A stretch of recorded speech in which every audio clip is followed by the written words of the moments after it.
alaikum. Bonjour. On va traiter un exercice résolu sur la nature des solutions aqueuses en chimie niveau collège. Bien. Donc, on dispose de trois solutions. On a ici trois solutions et la valeur du pH. Donc, l'eau de Javel 12,1. Pour la solution de soude 10. Et pour la solution de chlorure d'hydrogène, son pH est de 3. Première question, quel outil utilisé pour déterminer les valeurs du pH de ces solutions justifie la réponse? Deuxièmement, classer ces solutions en acide et basique. Troisièmement, on introduit la sonde d'un pH mètre dans la solution de soude, Na plus HO-, ou bien Na plus OH-, précédent. Première question 3.1. Quelles sont les espèces chimiques présentes dans cette solution? 3.2. La solution du soude est-elle acide ou basique? Justifie la réponse à l'aide des ions. Et 3.3. Parmi les valeurs suivantes, la première valeur pH de 10,1, pH est égal à 13 et pH est égal à 7. Donnez la valeur qui indique le pH mètre introduit dans la solution du soude. Quatrièmement, on ajoute une quantité de la solution d'acide chlorhydrique sur un morceau de fer. 4.1. Quel est le gaz dégagé de cette réaction chimique? 4.2. Donnez l'équation chimique bilan de la réaction. Et la dernière question, question 5. L'ion Fe2+, c'est-à-dire l'ion ferreux, contient 24 électrons. 5.1. Combien d'électrons possède l'atome de fer, l'origine de cet ion? Et donnez le numéro atomique de l'atome du fer. Bien sûr, à partir de l'énoncé. 5.3. Calculer la charge de son noyau en fonction de la charge élémentaire petit e. Justifie. On a ici 5 questions et on va essayer de répondre doucement, bien sûr. Commençons par la première question. Quel outil utilisé pour déterminer les valeurs du pH de ces solutions? Bien sûr, justifier la réponse. Un peu de réflexion. Bien. Donc, pour déterminer les valeurs du pH de ces solutions sont déterminées soit par un pH mètre ou bien par le papier pH. Donc, la mesure qui est exacte, c'est par un pH mètre. Par contre, une mesure approximative, on utilise le pH, le papier pH. Bien. Question suivante. Classer ces solutions en acide et basique, d'après ce tableau. Donc, on a ici la première solution chez l'eau de Javel. Son pH est 12,1. La solution du soude ou bien la solution d'hydroxyde de sodium Na plus HO- ou bien OH-, de valeur pH 10. Et la solution de chlorure d'hydrogène 3. HCl, son pH est 3. Donc, on va classer ces solutions. Est-ce que c'est une solution acide ou bien basique? Bien. Donc, commençons par la première solution, la solution de chlorure d'hydrogène. C'est une solution acide. Pourquoi? Parce que son pH est inférieur à 7. On sait que les solutions acides, lorsqu'ils ont un pH qui est inférieur à 7, sachant que l'échelle de pH, d'après le cours, il varie entre l'intervalle 1 jusqu'à 14. Donc, au-dessous de 7, ce sont des solutions acides et au-dessus de cette solution basique. Lorsqu'on a une solution de valeur de pH valeur supérieure à 7, ce sont des solutions basiques. Inversement inférieur à 7, dans le cas par exemple de chlorure d'hydrogène, c'est une solution acide, mais s'il est égal exactement à 7, c'est une solution neutre.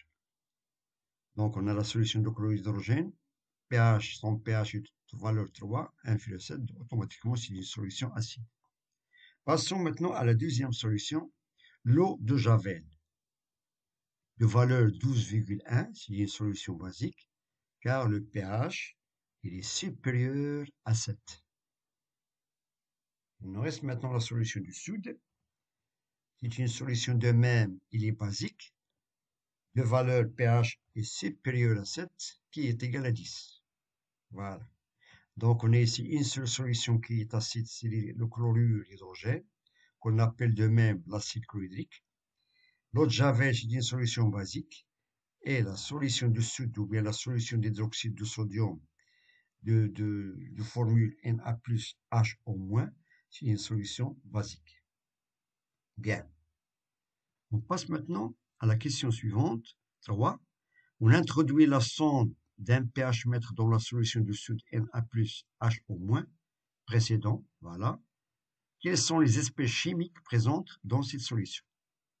Donc, on a ici la solution du sud, ou bien la solution d'hydroxyde de sodium. On va déterminer maintenant les espèces chimiques présentes dans cette solution. Bien sûr, ce sont des solutions aqueuses. Bien, un peu de réflexion. On passe maintenant à la réponse. Donc, les espèces chimiques qui se trouvent dans cette solution d'hydroxyde de sodium, qu'on appelle de nom commercial la soude. Premièrement, il y a les ions Na+, voilà, ce sont des ions sodium.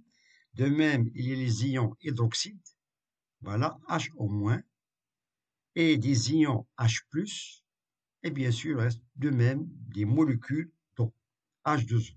Ce sont les espèces chimiques qui se trouvent dans cette solution aqueuse de soude, Na+, HO-, H+, et des molécules d'eau, H2O. Bien. Question suivante. 3.2. La solution de soude est-elle acide ou basique? Tu fais la réponse à l'aide des ions. Donc, on a déjà répondu à la première question, ou bien la deuxième question. Classer ces solutions en acide et basique. Donc, la question de soude est-elle acide ou basique? Bien sûr, c'est une solution qui est basique. Donc, pour justifier cette réponse, on va comparer les ions HO- avec des ions H+. Et on sait que dans une solution basique, la concentration des ions HO-, voilà, étant donné que le pH de cette solution est supérieur à 7, donc la concentration des ions HO-, elle est supérieure à la concentration des ions H+. Ça veut dire que le nombre des ions HO- est supérieur au nombre des ions H+. Inversement, dans une solution acide, on a les ions H+, qu'on appelle du proton. Leur nombre est supérieur au nombre des ions hydroxyde HO-. Et dans une solution neutre, il y a l'égalité entre ces deux espèces, HO- avec H+. Dans ce cas, la solution du soude est une solution basique. D'après le tableau, son pH est supérieur à 7. Et on a la comparaison des ions HO- avec les ions H+. Il y a une majorité des ions hydroxyde HO-. Bien. Question suivante. Parmi les valeurs suivantes, 10,1 du pH, 13 et pH est égal à 7. Donnez la valeur qu'indique le pH mètre introduit dans la solution de soude. Cela veut dire lorsqu'on prend la solution de soude ou bien la solution d'hydroxyde de sodium et on fait introduire la sonde de pH mètre, est-ce qu'elle va nous donner 10,1 ou bien 13 ou bien 7? Bien, un peu de réflexion. Réponse. D'après le tableau, on a trouvé la valeur 10. Donc, c'est une valeur qui est donnée par le papier pH. Par contre, lorsqu'on introduit la sonde de pH mètre, on a trouvé une valeur qui est plus exacte, c'est 10,1, qui est indiquée par le pH mètre. Elle est plus précise que 10. Voilà. Donc, 10,1, elle représente la valeur du pH de la solution du soude qui est donnée, qui est indiquée par le pH mètre. Bien. Question suivante. on ajoute une quantité de la solution d'acide chlorhydrique sur un morceau de fer. Quel est le gaz dégagé de cette réaction chimique? Ça veut dire que lorsqu'on prend par exemple un tube à essai et on introduit par exemple un morceau de fer ou bien l'émail de fer et on verse une solution ou bien un certain volume de la solution d'acide chlorhydrique, bien sûr, après réaction, on va constater dégagement gazeux. Et nous demande d'après la question 4.1, quel est le gaz ou bien quelle est la nature du gaz dégagé? Donc, cette partie du cours, on a déjà vu, voilà, en classe. Bien, un peu de réflexion. Donc, le gaz qui est dégagé de cette réaction, c'est tout simplement le dihydrogène, H2. Donc, lorsqu'on verse de l'acide chlorhydrique sur du fer solide, c'est-à-dire l'aluminium de fer, on va constater dégagement gazeux. Lorsqu'on fait approcher une flamme ou bien une allumette à l'ouverture de ce tube à essai, on va entendre une détonation. Donc la détonation provient du dégagement de dihydrogène H2. Bien. Question 4.2. Donnez l'équation chimique bilan de la réaction. Bien sûr, entre la solution d'acide chlorhydrique et le fer. De réflexion. Bien. Donc l'équation chimique, on a ici l'acide chlorhydrique ou bien le chlorure d'hydrogène H plus Cl-. Lorsqu'il réagit avec le fer, il va nous donner dégagement d'un gaz H2 qu'on appelle le dihydrogène avec une solution qui est verte qu'on appelle le chlorure de fer 2. Bien sûr, on a vu au cours que la solution obtenue lorsqu'on ajoute quelques gouttes de soude, on va obtenir un précipité vert. Donc le précipité vert provient de la présence des ions ferreux Fe2+. Donc on a ici deux produits formés, le dégagement de H2, du dihydrogène, et la solution de chlorure de fer 2. Mais on doit bien sûr équilibrer cette équation. Voilà. Et on peut remarquer qu'on a ici 2H. Voilà, il suffit d'ajouter ce coefficient stoichiométrique 2 pour avoir 2H. Voilà, dans le deuxième membre, on a de même 2H. 2Cl, voilà, 2Cl, et un seul atome de fer, voilà, Fe. Donc l'équation est équilibrée, c'est l'équation chimique bilan de cette réaction. Bien. Donc, question 5.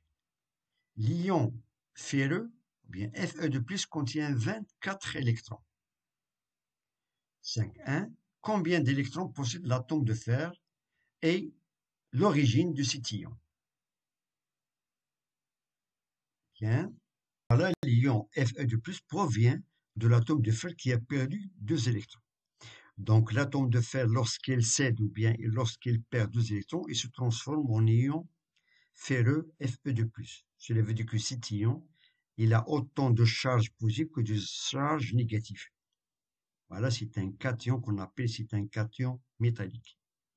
Cela veut dire que cet ion Fe2+, d'après l'énoncé, il contient 24 électrons, d'où on a l'atome de fer, voilà, il contient 26 électrons. Donc cet ion possède 24 électrons d'après l'énoncé, voilà. Donc l'atome, l'atome de fer, elle possède 26 électrons. Lorsqu'il a perdu 2 électrons, donc il nous donne un ion Fe2+, qui contient uniquement 24 électrons. Bien. Question suivante. Donnez le nombre atomique ou bien le numéro atomique de l'atome de fer. Le numéro atomique, on peut le symboliser par la lettre Z. Bien. Donc, on a déjà répondu à cette question. Réponse. Donc, le numéro atomique du fer est tout simplement Z de Fe est égal à 26, car l'atome de fer, elle possède 26 électrons. Cela veut dire que le numéro atomique du fer est égal à 26, uniquement. Il représente le nombre, de même le nombre de protons qui se trouvent dans le noyau et de même le nombre des électrons qui gravitent autour du noyau. Question 5.3. Calculer la charge de son noyau en fonction de la charge élémentaire E, avec justification. Bien, donc il nous demande de calculer, bien de donner la valeur de la charge du noyau de l'atome du fer en fonction de la charge élémentaire E. Voilà la charge du noyau du fer, de l'atome du fer. On peut l'écrire sur la forme. On a coulomb du noyau est égal à 26E plus 26E. L'atome, avec justification, ce que l'atome est électriquement neutre. Cela veut dire que là, la charge du noyau plus la charge des électrons qui gravitent dans le noyau est égale à 0. Donc, il a une charge globale nulle. C'est pour cela qu'on peut dire que l'atome est toujours neutre électriquement. Donc, la charge du noyau du fer est de valeur plus 26E. Et bien sûr, la charge totale des électrons qui gravitent autour du noyau de cet atome est de moins 26E, c'est-à-dire la charge globale des électrons. Lorsqu'on fait la somme, on trouve 0. Voilà. Donc, ça, c'est la dernière question, 5.3. Donc, je vous souhaite bon courage et à très bientôt.